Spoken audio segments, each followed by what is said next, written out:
A series of talks called Man to Mystic. It's my spiritual journey for my awakening, finding all the tools that allowed me to become less mental and a little bit more enlightened and a little bit more happier.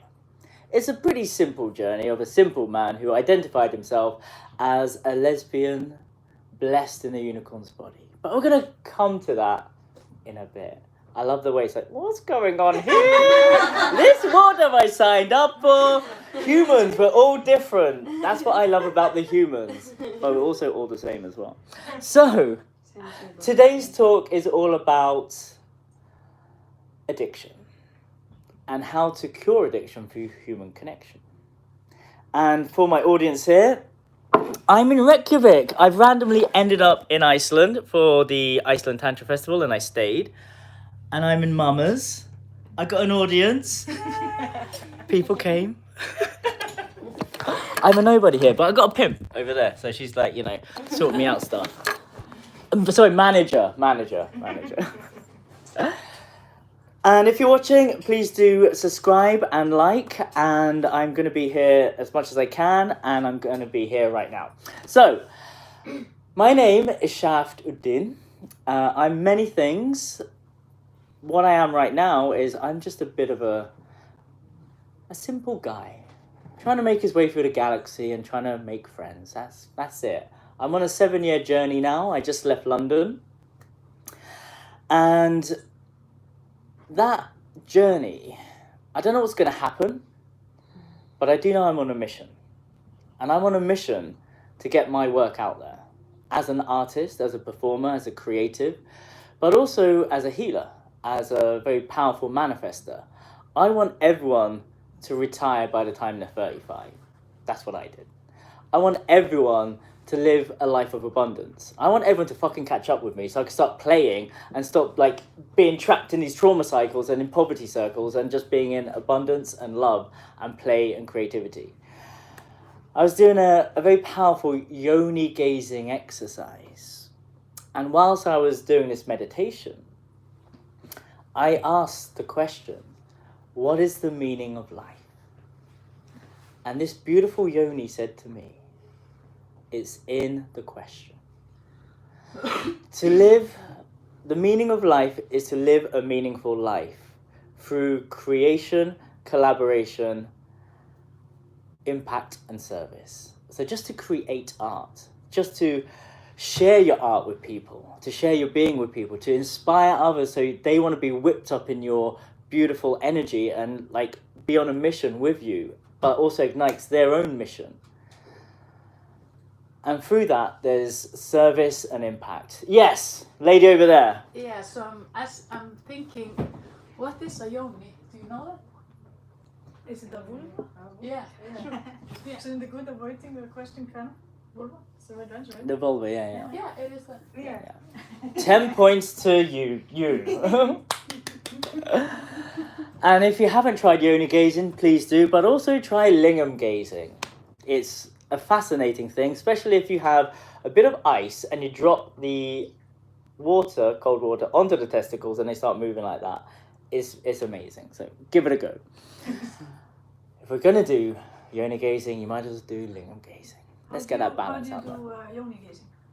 So what I do is, whoever the yoni belongs to, they just lie there and they receive someone just looking.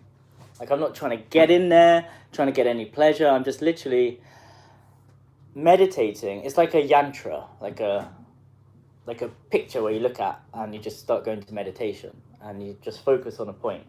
But there's a living, breathing portal of creation. And by just being present where life comes from, magic starts to happen. And then you start going in this meditative state. It's a different state from all the other states. And from there you can start asking questions. And you're basically asking yourself questions. And then you get the answers. The best advice you could get and give is from yourself, because you already know what you need to do. All of the answers lie within. You just actually have a reflection and a mirror just to bounce back questions. So yeah, it's a fascinating meditation.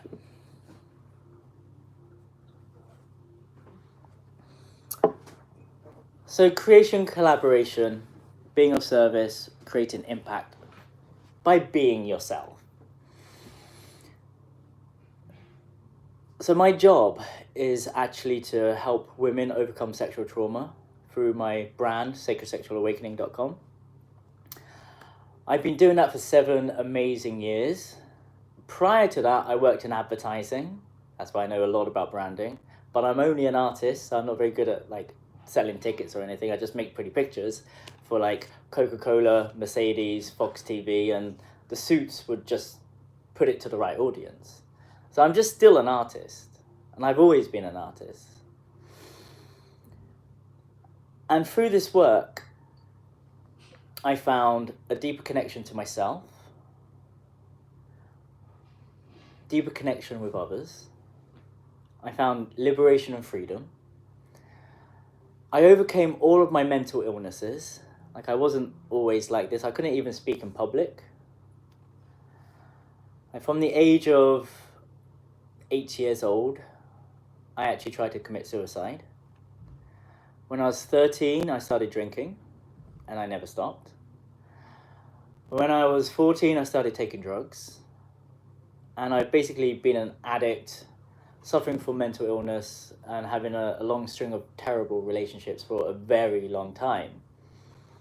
Until one day, I was at Burning Man, which is this amazing festival. And by that time, I was already a unicorn. And I couldn't get drunk anymore. So my whole identity, my whole being was based on drink. So I didn't know what social anxiety was. I was just drunk all the time. I'm also really good at whatever I focus my ADHD into. I want to do everything, and I always do everything, and that's why I became an art director, which is a person who could do music videos, illustrations, graphic design, digital design, anything. I found something that fits my mental, I really want to do everything, but I want a job as well. And I was able to make a lot of money doing that. So what I found was, through my work as a sacred sexual awakener, I was able to let go of my mental illness by focusing on one thing, which is female empowerment. The vagina, the vulva, yoni massage. Now, let's go back to 2014. I'm going through the desert on a bike, dressed as a unicorn, trying to get drunk, and I can't get drunk. I was a raging alcoholic. I was wild. I was super fun. And I was always invited to parties because I was so much fun. I was really good at getting people drunk and having a good time. Luckily, I'm really good at getting people to love themselves now. So whatever I will focus onto, I'll influence people to do stuff.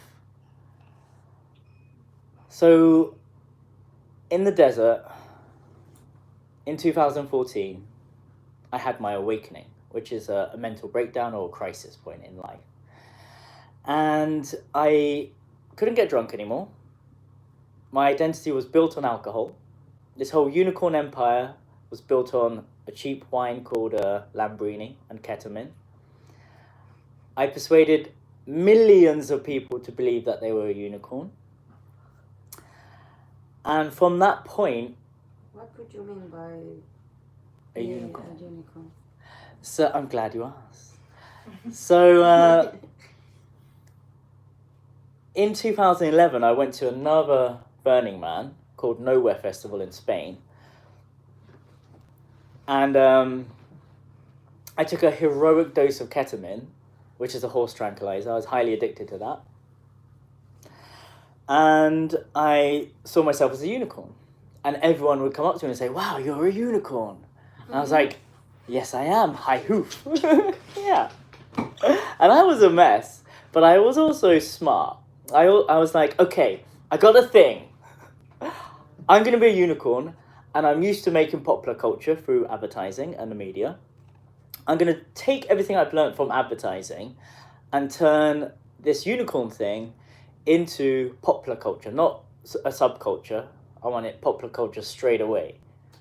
I don't know why I said it. I was just on a lot of drugs.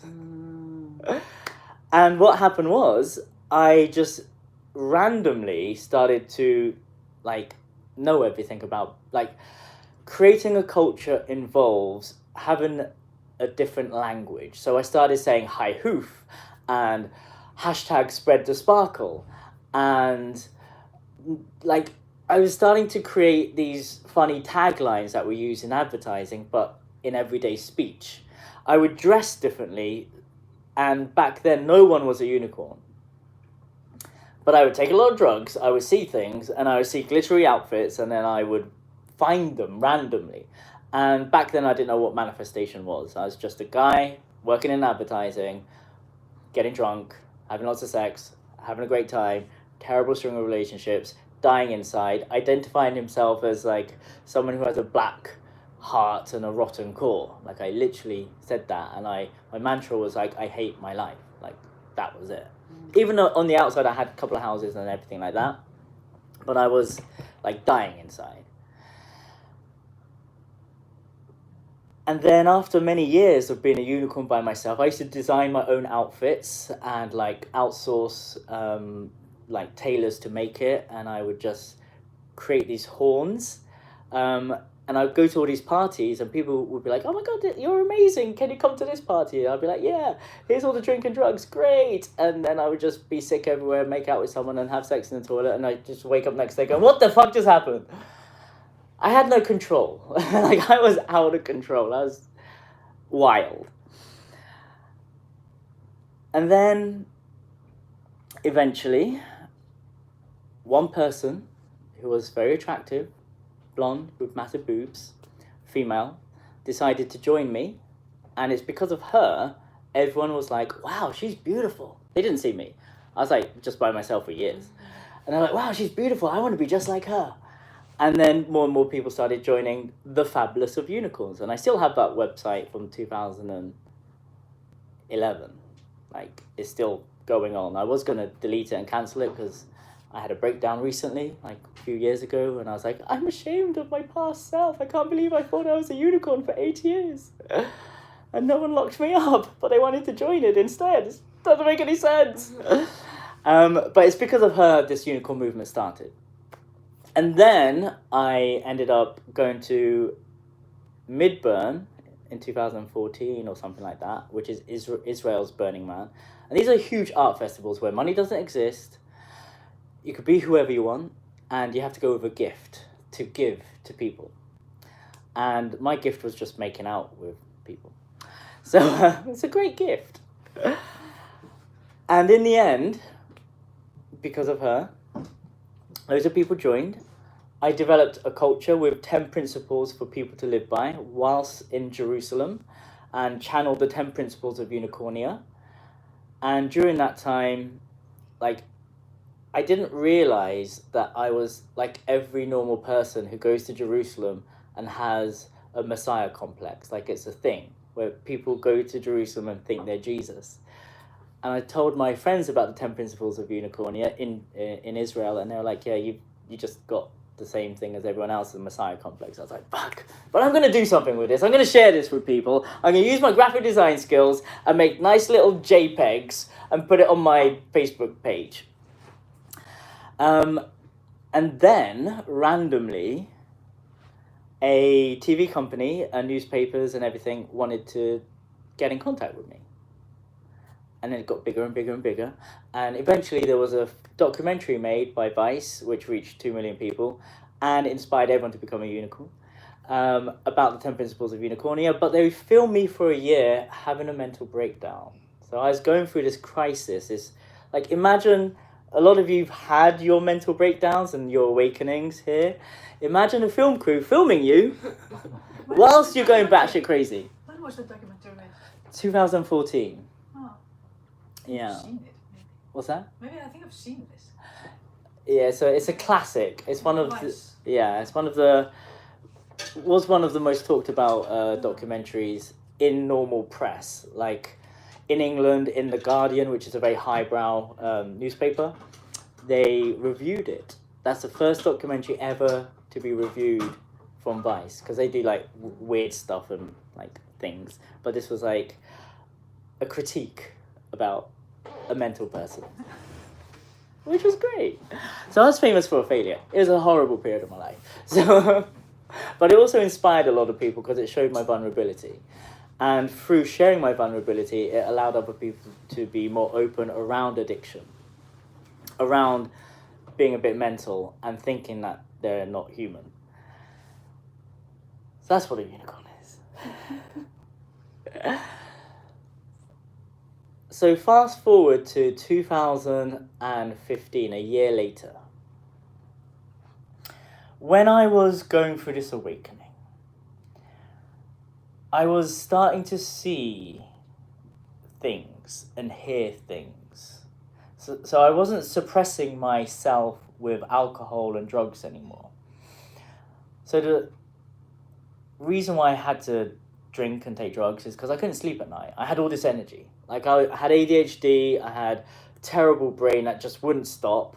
I was an insomniac. I had all this energy, so the way to deal with that was drink to sleep, take drugs to sleep, have a business in the daytime and have a business at nighttime. So I work 6 days a week. I'm very actually grateful to my 20-year-old self, because if it wasn't for him, who worked day and night, I wouldn't have retired so early in my 30s, and I went for my 30s doing all the magic and tantra. Now I'm here. I don't have to like work, like it's great. So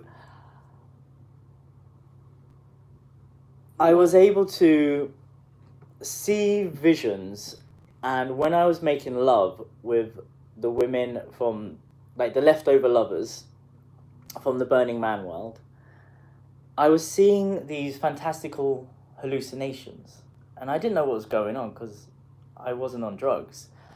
And I would check in with them afterwards. Like what I would see, for example, is if I was making love to someone, I would like squeeze and tense my energy, and I would see all this lightning flowing through her body, which had turned blue, and giant angel wings bursting out of her back. And she'd be like moving when I see these things. And afterwards, I'd share this. I'd be like, so there's this really weird moment where I saw electricity going through your body and these giant angel wings like blew out your back. And she was like, wow, that's really interesting, because that's when I felt something going through me and my back started tingling and exploding. I was like, that's weird. And then I would make love to another person, and I would see rainbows going inside of her yoni, and I'd be doing this, and I'm not knowing what I'm doing. Like my body's just doing something. And then afterwards I would say, so the really weird thing happened. I started seeing rainbows going into your vagina. And she was like, yeah, I started seeing like pink and blue. And I'm like, fuck, this is so weird. Like, I'm a guy who doesn't know what chakras is. Meditation's boring. Being vegan isn't cool back then. And yoga's like not even a thing. So it was just weird. So I was like going mental, hearing like loads of voices. I was like, I don't know whose voices these are. And I was like, okay, I need to find out what's going on. Facebook, weird things keep on happening. Can anyone help me? And I explained the story I just said. And and then someone wrote down, it sounds like your light body's being activated. I was like, this sounds pretty cool. And then someone said, your shaman body's being activated. I'm like, what's a shaman? This sounds really great. And then I obviously Googled it. And at this time I was working at Fox TV. Like still not a normal person. Like I would go to Fox TV covered in glitter and dressed like a unicorn. So, but they're very accepting over there. So I'm still at work, trying to earn a living, on a very high salary, covered in glitter, not knowing what's going on, having a lot of time because I'm really good at my job. So I'm like doing the work and just like researching, going light body, shaman body, Kundalini activation. What the fuck's Kundalini? Third eye activation. I don't even know what that is. That sounds cool. And my background is I was raised on comic books. Like when my first memory is climbing up the stairs and seeing all these comic books and finding Wolverine and the X-Men. And then I was obsessed by Star Wars. And like my whole identity and belief system is based on Star Trek, Star Wars, and X-Men. Like, that's my life. And eventually when I became a unicorn, I actually dressed up in spandex, being a hero, learning how to like do stuff with things, and I would actually be like a bit of a superhero. So I became it. So in the end, I was suffering from social anxiety. I was a husk of a man. I didn't know who I was anymore. My boss would actually say, Shaft, you were much better when you were drunk because you were like turning up on time and actually doing the work. Now you're not that good. It's like, yeah, I know, it's really shit. I'm like tired all the time now. But in my space whilst like researching, I found a guy called Infinite Waters on YouTube. I still watch his stuff to this day. You know? Anyone know? Ralph Smart, he's really cool. And he was talking about Kundalini activations, third eye openings, and all this stuff. And I, at this time, still couldn't connect with a woman. And what I love isn't sex, it's intimacy. What I love is having a girlfriend. Like, I really enjoy romance. Like, I really like cuddling. Like, I want a girlfriend all the time. And I wasn't able to make out or have sex with anyone for that period because I was going insane. And all my Burning Man lovers were still drinking and taking drugs, and they didn't understand me anymore because, like, I'd be outside drinking this, and they'd be like, why are you drinking water? Why aren't you drinking with us? It's like, because I don't drink anymore. And that's weird for alcoholics. Like, you can't relate to them anymore. So in the end, as I really wanted that human connection again, and I was becoming more and more introverted, and not being able to make eye contact with anyone anymore, I couldn't say hello to anyone anymore, I saw this thing on like Ralph Smart basically said, you'll find the ones you love doing the things you love doing. So I was like, vaginas. If I could make vaginas my hobby, then I'd be closer to vaginas. And that's connected to a human, then I could have a girlfriend. Like, that's how my brain works. So I basically set that as an intention. I didn't know what an intention was back then. So I was like, I'm going to do that. I'm going to make vaginas my hobby. And then randomly, a guy in the Burning Man world said about orgasmic meditation. Now, this has caused a bit of an uproar in the newspapers like recently and on the internet, because the woman who started it is being investigated by the FBI. There's like a BBC podcast about it. It's fascinating. There's an amazing TED talk about it, omming, but it's still to this day the weirdest practice. So he said, you should start omming. And I was like, what is that? Orgasmic meditation, because I thought omming was like om. So he's described something else. I was like, this sounds fascinating. And he said, this is where you go, and you go to this yoga studio, and there's a guy with a stopwatch, and there's all these mats laid out with some cushions, and women go there with a partner, a guy. And when the guy clicks the stopwatch,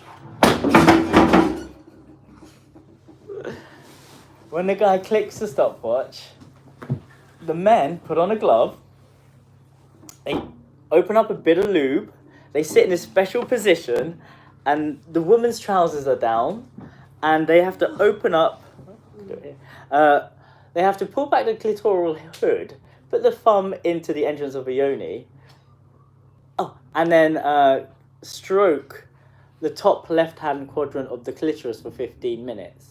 The guy's fully clothed, the woman's half clothed, and then by the time 15 minutes is up, ding! You switch partners, take the gloves off, and then like say hello to your second partner, your number two, and do the same thing again. It's fucking weird. I couldn't understand it. And I was like, okay, I'm closer to vaginas now, but I still can't speak to anyone. So after this orgasmic meditation, I'll be at the water cooler, and I see someone I like. It's like, shit, go and talk to her.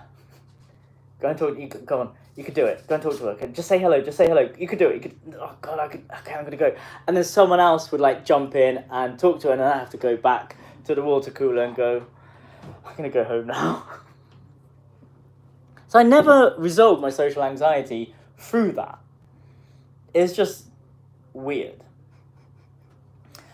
Then I started to hear this word called Tantra everywhere I went.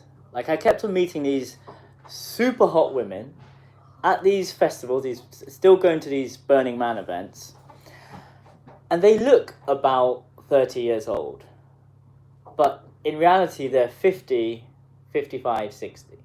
And I'm like, how have you stayed so young? And they're like moving and dancing like me. And I'm like, what is your secret? And they'd be saying, oh, we're temple dancers. I'm like, what's a temple dancer? It's like, we do sky dancing. I'm like, what the fuck does that mean? And then they would say, we do a sacred practice called Tantra. I'm like, what is that? And then they would say, you'll find out one day. I'm like, what is that? I want what you got. And then I would have an experience with that person, and they'll be super agile, super young, and super flowy. And I'd be like, wow, you're 60, you're 50? Wow, what? And then I would meet another woman who was also super young, but old, and a grandmother. And we'll have an intimate interaction with, and they would say the word Tantra. So after a few experiences with these very agile, fit, young women who were old, I went back to London, and I only had one spiritual friend called Hardstar. He was a unicorn. And I said, have you heard of Tantra? He said, yeah, I've heard of Tantra. You don't want to do Tantra. That's where you don't jizz. And I'm like, I love jizzing. Jizzing is ejaculation in English. And I was like, I love ejaculation. That's the best bit of life. I don't want to stop. I don't want to do that. Like, I want to keep on jizzing. So I didn't do any Tantra or pursue that path because of one friend said one thing. And he's the only person who knew about that world. And then more and more things started coming up around Tantra. Then I did my first Tantra course.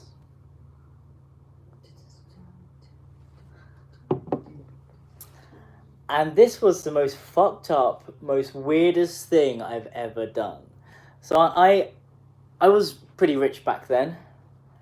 And I heard you could get your Kundalini activated for £2,000 by a guru in Sweden. So I was like, I'll pay for that.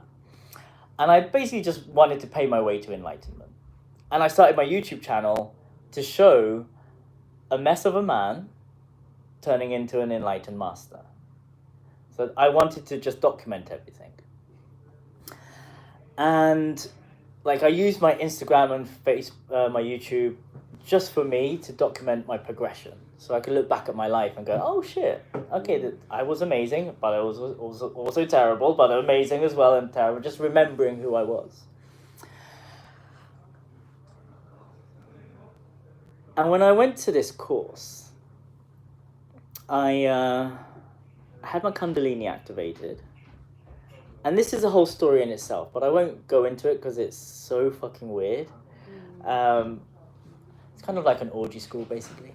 And they do all this magic and all this esoteric stuff. All this energy things and like... Fuck it, I'm just going to tell you. So basically, by just doing that, someone would squirt. So what is going on? Someone would like channel the vibration frequency of the bass and inject it into someone and they would have an orgasm. I'm like, what is happening? And they just basically taught us to be multi-orgasmic beings with all these superhuman abilities.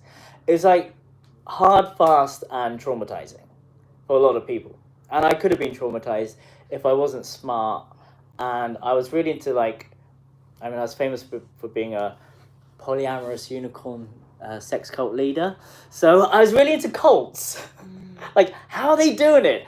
Orgasmic meditation. Okay, they have this 12-step program and they take everyone's money. Okay, the new Tantra, they're doing the same stuff. They use language and they use bullying. This is awful, but I'm interested by their tools. again, I worked in advertising, so I was like interested to see how everything was created, so I could do a glittery version of it, unicorn version, which succeeded.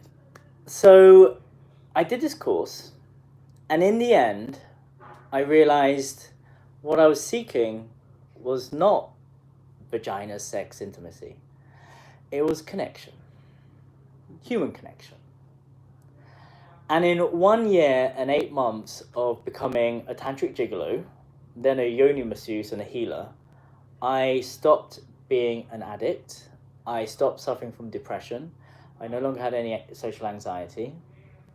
I ended up learning about sex magic rituals and manifestation.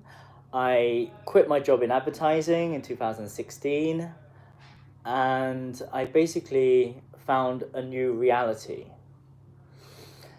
Now, if you're suffering from addiction, what I did to overcome it was ask myself why. Why was I an addict? So I was smoking. In 2013, I decided to quit smoking, but I had to ask myself, why was I smoking? And I asked my brain it. If you ask your brain the right question, it will give you the right answer. But if you ask your brain the wrong question, it would also give you an answer. Like, why does this always happen to me? It's because you've got shit hair and bad skin. Oh, fuck. Why does everyone hates me? It's because of this, and that thing that you did when you're 12 years old. Like, it will give you the answers. So I asked a good question. In fact, if you have shit questions that you ask your brain all the time, ask yourself once in a while, why am I always surrounded by love? And your brain will tell you it's because you're handsome, you've got abs, and then you're really nice. Like, you know, we just got to ask the computer, that is like Google, the right questions. So I asked my brain, why was I smoking? And it said, to get more fucked up. Why was I wanting to get more fucked up? It's because you weren't happy. What do I need to get happy? That's where the real work began. Alcohol. Why was I drinking? Because I really like kissing girls and having sex. Why were you drinking? Because I want connection and intimacy. How can you get connection and intimacy without drink? Tantra.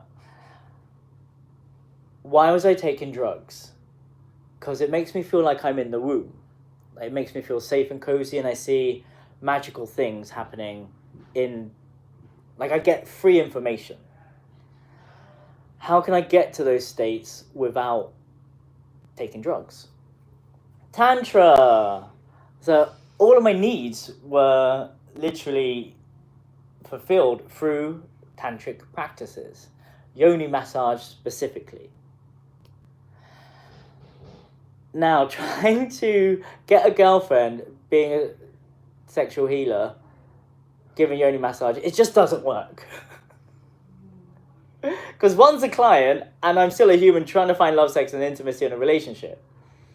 So, in the end, I became not a unicorn, but a tantric sex guru. The same film company and the same people followed me up 2014, 15, 16, 3 years later, and they saw what I did. And they wanted to do a documentary about me, like a 6-minute film. And it was called 10 Questions You Always Wanted to Ask the Tantric Sex Guru.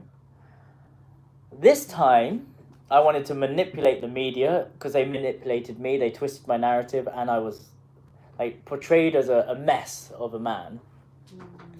And I literally scripted everything. You're not allowed to script stuff in documentaries.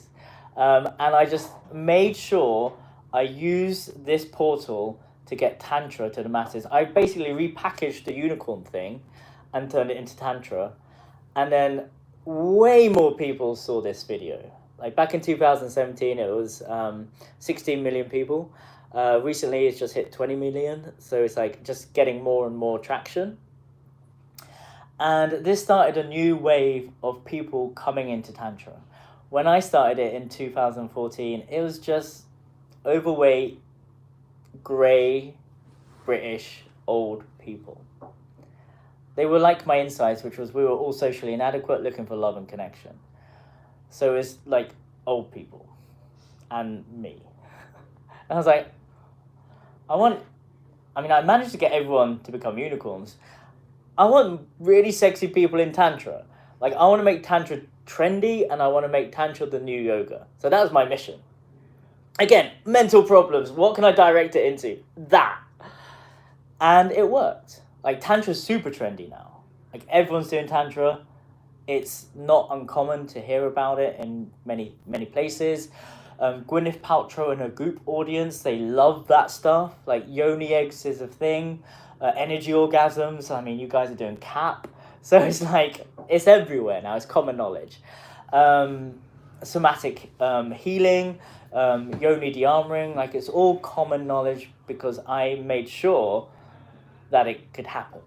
Because I was pioneering this thing as a man, not identifying himself as a man, but a lesbian, dressed as a unicorn, going into a field that was like hardly existing, but I was so passionate about it that people believed in it.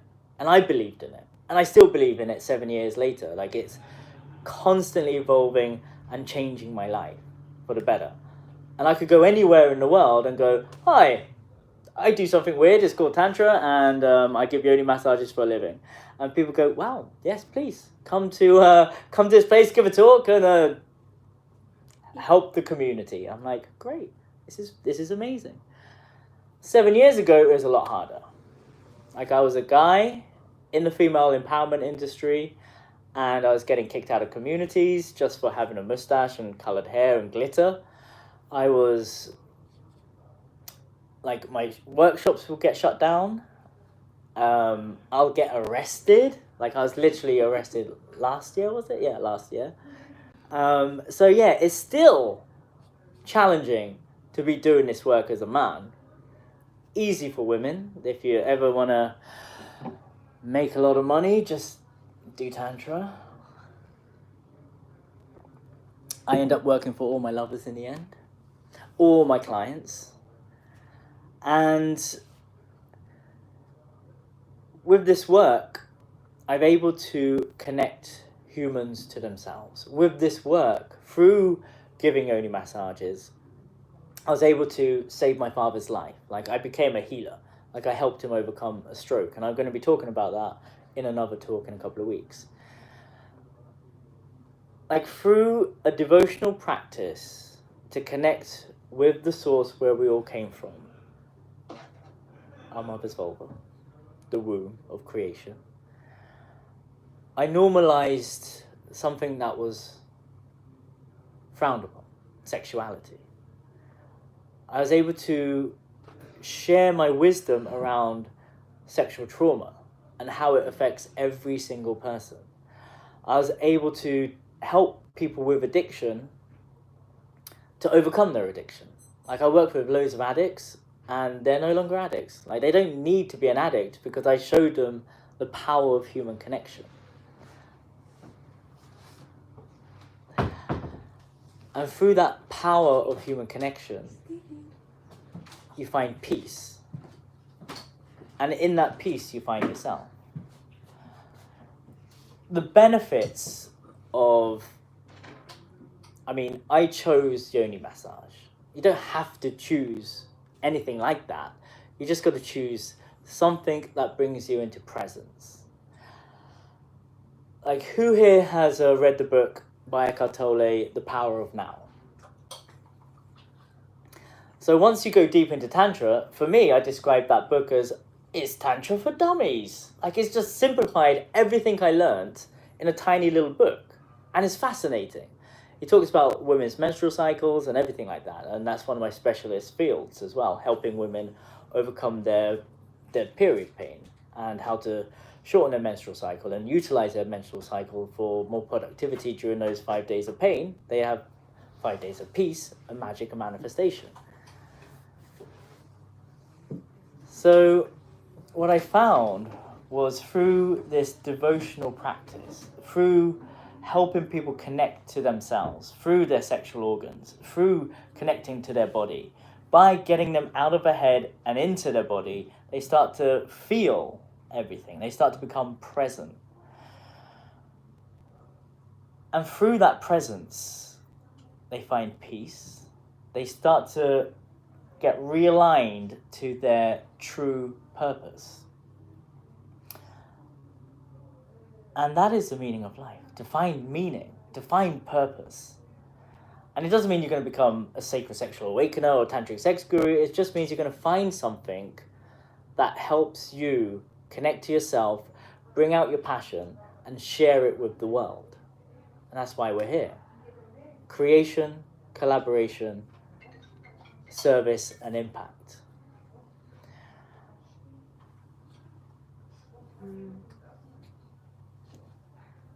So that was the tools I used to help myself get out of my addiction. Asking myself, why was I smoking? And how can I get to those states without it? Or ask yourself, why was I drinking? To the point you find the core reason why, and then how can you overcome it? And why are you taking drugs? Keep on asking yourself, why am I taking drugs?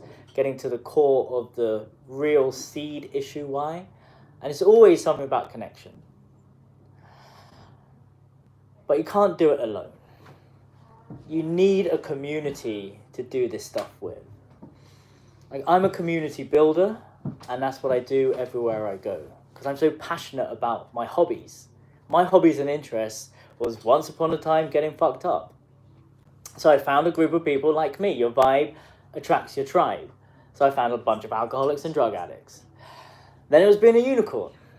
I was so passionate about being a unicorn. And then all of a sudden, that one blonde unicorn joined me, and then everyone joined me, and then I had a tribe. And then I found Tantra, and there wasn't anyone sexy doing Tantra, and then I was like, right, I'm so passionate about my new toy, everyone should do Tantra. And now that's that. My new toy is I wanted to somehow get all this work that I've paid a fortune for to millions of people and give it to people for free. Like the Robin Hood of Tantra, basically.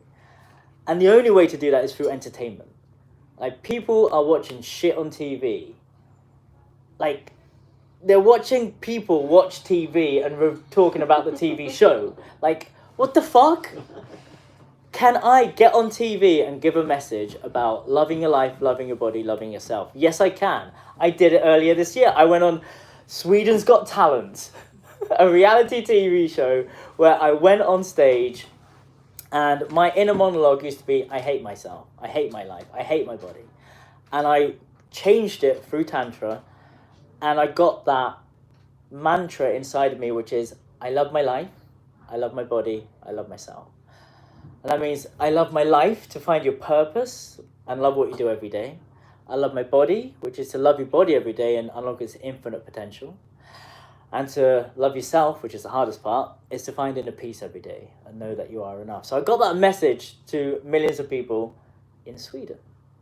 Because I just decided to do it. I just thought, if I could get my work out there, if I could get my message out there, then I could help people. And through that, like when I was properly famous for a long time, I was overwhelmed by the fan mail that I got. The amount of people that thanked me for saving their lives, thanked me for helping them by watching one of my videos. Like, they wanted to kill themselves and they didn't. I've done like a few videos and different messages, and they're all completely different. And there's a core thread through it, which is self-love, which is connection, human connection. And I know with this work, I could help a lot more people. And I want to help more people. Like, I'm not in survival mode anymore. I'm in a space where I could like not do anything and hang out on a desert island for the next 7 years, and I'll be good. I was hanging out on the desert island for 7 years, and I was good. I want impact now. So my mission is to get this work out there. My mission is to help as many people as possible through the Shaft Show, but also to show that let's create. Be an artist. Find presence through something. If you're addicted to something, find out why. Go into that self-inquiry mode, because your body will tell you why. Ask the right questions to yourself, to the brain that is your computer. Instead of asking for what you don't want, ask for what you do want. Start becoming a conscious creator. Start being someone who is able to see something inside of the brain and create it into reality and help humanity through their gifts that is already inside of them. So on that note, I finished the story of Shaft Uddin, and I am open to any questions if anyone has any questions. Can you repeat the channel or the way to find, for example, what you're recording today? What's that? How do we find what your channel is? You can find me on Shaft Uddin on YouTube and Instagram.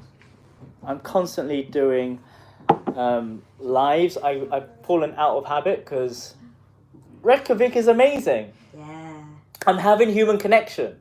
I'm not hardly on the phone. My screen time is down by 35%.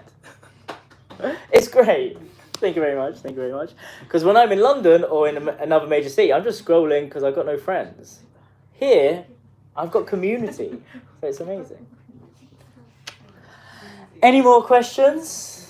Yes? What is Tantra for you? In short. Well, In short. good question. I highly recommend you check out the video, 10 questions you always wanted to ask a tantric sex guru. Next question. Let's add a few more millions to that video. It's literally the best reply. Like, I don't remember doing it. Like, I always make my content and forget about it. And I look back at that guy in 2017 who was like at the top of his game, and it's really good. He even said that Jesus was tantric and got everyone to read the Magdalene manuscripts. I've never read that book. But somehow the women in my community propagated that book to get out to millions of people. So it's amazing. Check it out. Next question. I have one more. So how are your symptoms now? Like How is my your ascension symptoms. How are they now? Ascension Symptoms? What does that mean, Ascension Symptoms? You heard voices. Yeah. Those things. It's fine.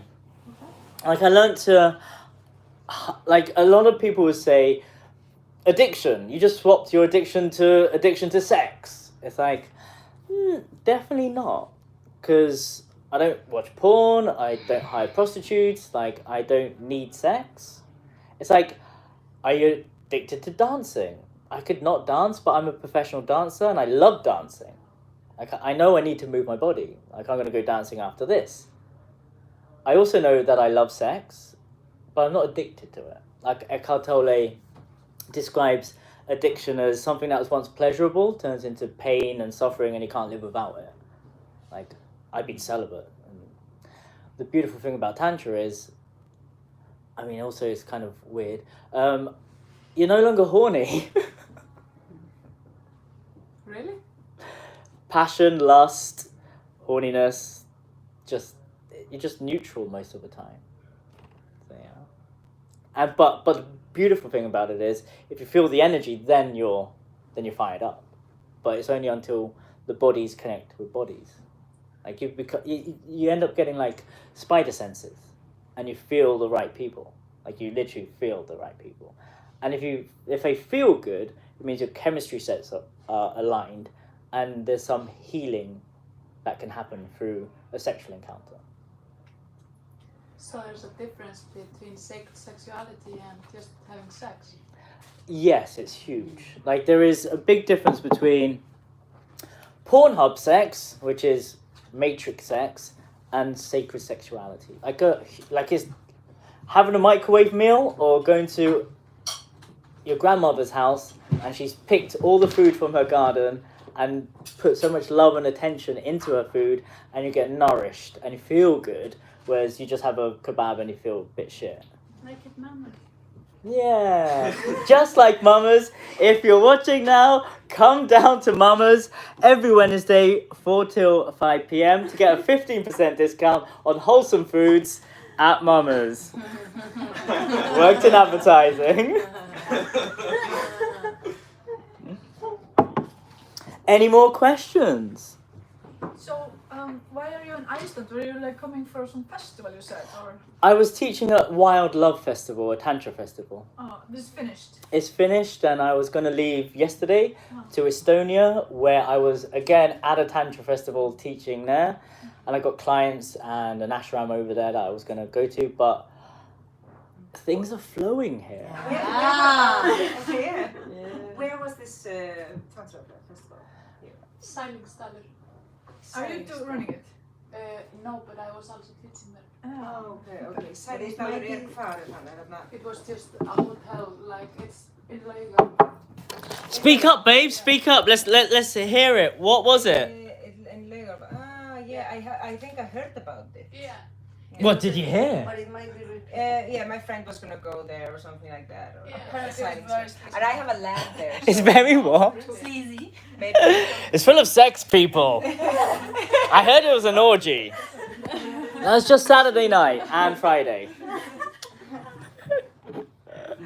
It can happen again, no? So how It was it? It was the first Icelandic Tantra festival, Oh, okay. and it will be again in June. Yeah. In June, okay. Yeah, so there are Oh, the same place in the. maybe not. I don't know, but there will be like many workshops there. Was Kadesh there? What? Kadesh? Kadesh was that? You know Kadesh? Yeah. How do you know Kadesh? I met him when he came first time. Yeah. I Oh, spent a day with him.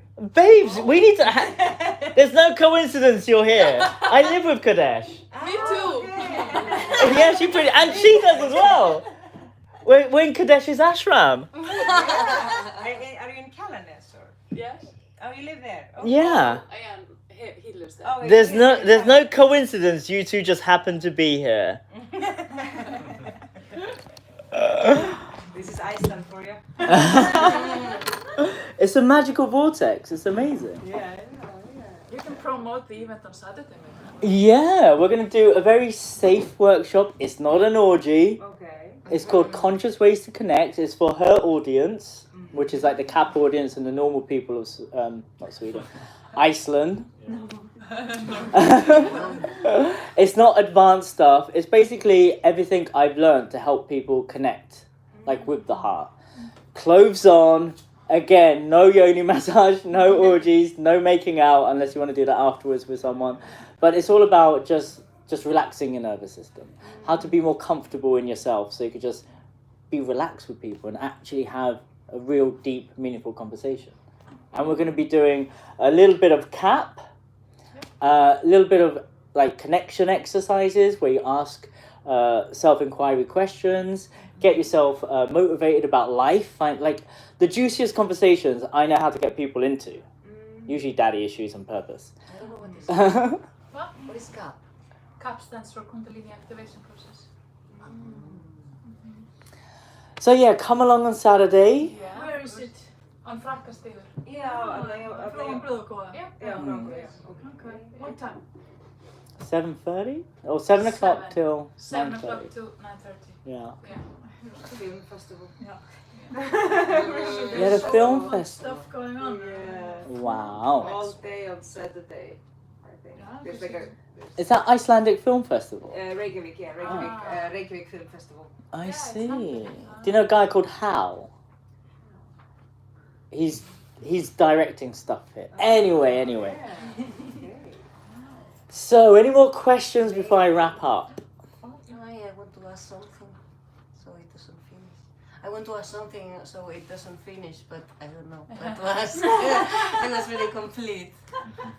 Yeah, maybe a little bit explaining just like what is sacred sexuality. Like, Yeah. So, has anyone heard of Tony Robbins? Yes. So he started off doing what I was doing. He was a relationship coach, and he was fully booked because he's like a relationship coach, and he ended up becoming like a relationship coach to the stars.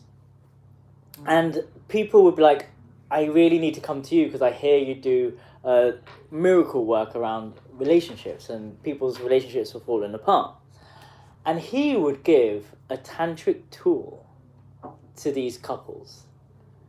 he couldn't fit everyone into his schedule. So he would say, okay, I'm going to give you one tool, and if this doesn't work, you could come to me for free, but you got to buy me lunch. So he would say, okay, if you're having troubles in a relationship, make sure you have sex for minimum 1 hour whilst looking into your partner's eyes and breathing together. And those of you who do Tantra, that's just Tantra. So it's about deep intimacy and connection on a physical level through the breath, through sound, through movement. You could add more magic to it by, does anyone know Dr. Joe Dispenza? So he explains Tantra the best way, but he talks about the heart. Now, if you add the genitals into it, then you got heart coherence with intention to manifest stuff with the rocket fuel of your sexual energy, and then you just get stuff quicker. And I'm all about, again, worked in advertising. I want things done quick, easy, so I can move on to the next project. Yoga, you know. It's all the same stuff. It's all the same stuff. It's just like the sympathetic nervous system and the nervous system and the connection to the breath. It's all yoga.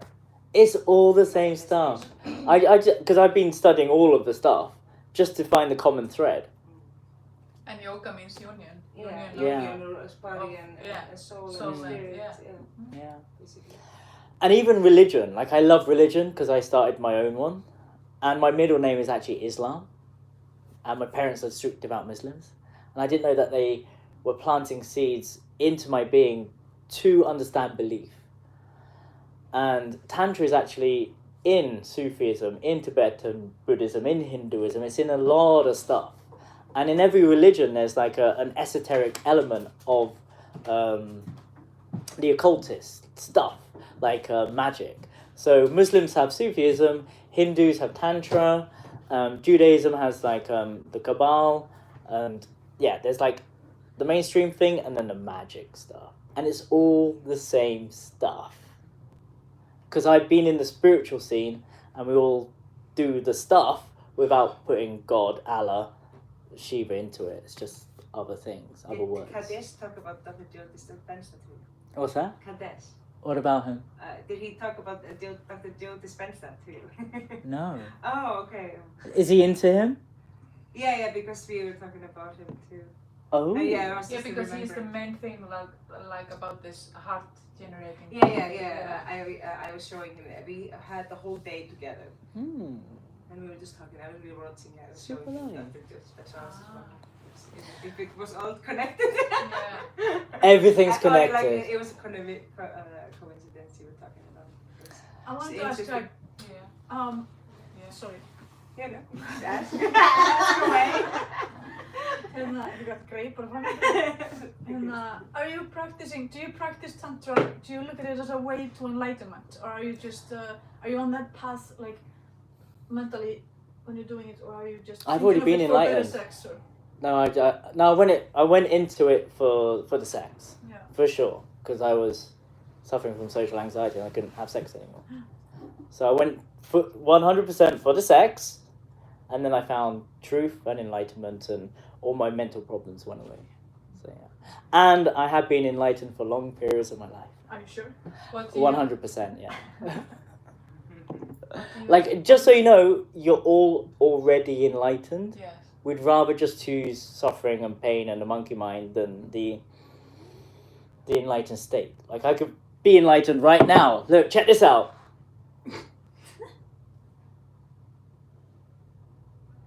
But I'd rather have the thoughts. So there's just pure presence, bliss and ecstasy in my being just by letting go of everything. And if I did that for one whole minute a day, I could push it to 5 whole minutes a day. And if I push it for 5 whole minutes a day, I could push it for 10 minutes. But if I'm having sex with someone in divine union, then I don't have to sit still. I could just reach enlightenment through a sexual experience. A divine union, sacred sexuality. Double enlightenment. What's that? Double enlightenment. Double. It's just more fun enlightenment. It's just quicker and easier. I mean, Because it's two. Yeah, exactly. Yeah. It's two people. Yeah. And enlightenment is just seeing life as it is without coloring it. Hmm. Yeah. By mind. But that was also what I wanted to ask. Like, what do you consider enlightenment? Because I heard very many different. It's different for everyone. It's kind of like, what is Tantra for you? What is like... So for me, the longest period of enlightenment I've had was 6 months last year.